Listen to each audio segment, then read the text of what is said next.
Welcome to today's deep dive. We've got a really fascinating one for you today.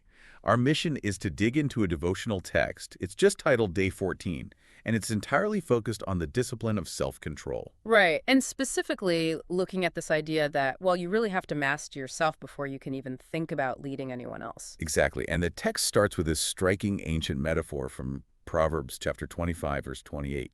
It compares a person who lacks self-control to a city whose walls are completely broken down. Which, back in ancient times meant you were just entirely vulnerable. Anyone could walk right in. Yeah, you're defenseless against any attack, which obviously leads to some pretty regrettable choices. Yeah. To put it in modern terms for you, it's like walking around with a smartphone that has no passcode, no firewall, nothing. Just completely exposed to every malicious force out there. Right. Anyone can just pick it up and access your whole life.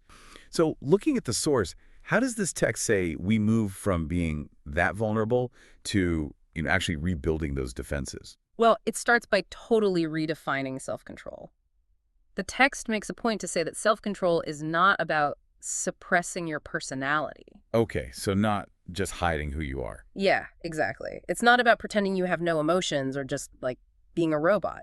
Rather, it's about allowing the Holy Spirit to guide your responses instead of just being ruled by your raw impulses. We right.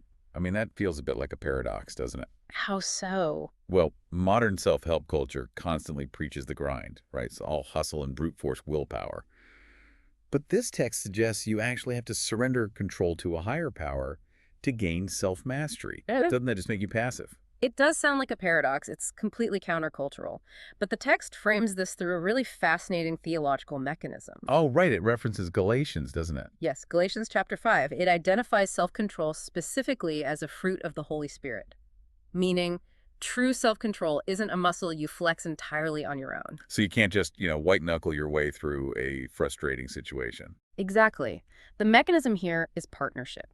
It's walking closely with Christ.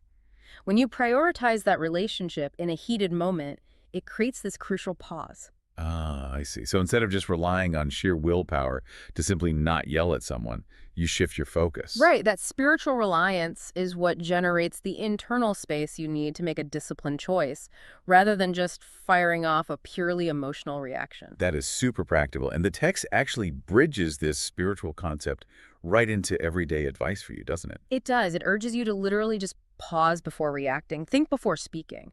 And it gives this great challenge. It says to pick just one habit to change today. Just one. Not overhauling your entire personality by tomorrow morning. Yeah, just one. Whether that's limiting your screen time or managing your finances better or just taking a breath when you feel your temper flaring in traffic, the whole governing principle is to choose progress over perfection. I love that. Choose progress over perfection. Yeah. So you're rebuilding those protective city walls, one small, faithful decision at a time. Exactly.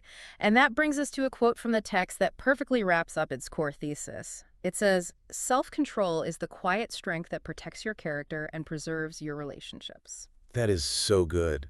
It really is the internal architecture that keeps you safe. Whether you approach this as a theological principle or just practical life wisdom, the text leaves you with a deeply relevant question to reflect on. Right. And that question is simply, what is controlling me? Because something always is, right? Hmm. If you are constantly reacting to external triggers, you aren't actually free. You're just a slave to the moment. Absolutely. Real freedom requires those internal walls. Which leaves you with a final thought to mull over today. Hmm. We've talked a lot about how self-control protects your own internal city. But consider the people around you, your family, your team, your friends. Oh, that's a great point. Yeah. If mastering yourself creates a secure, predictable environment, how might your own self-control secretly be the foundation that allows others to feel safe enough to drop their own defensive walls?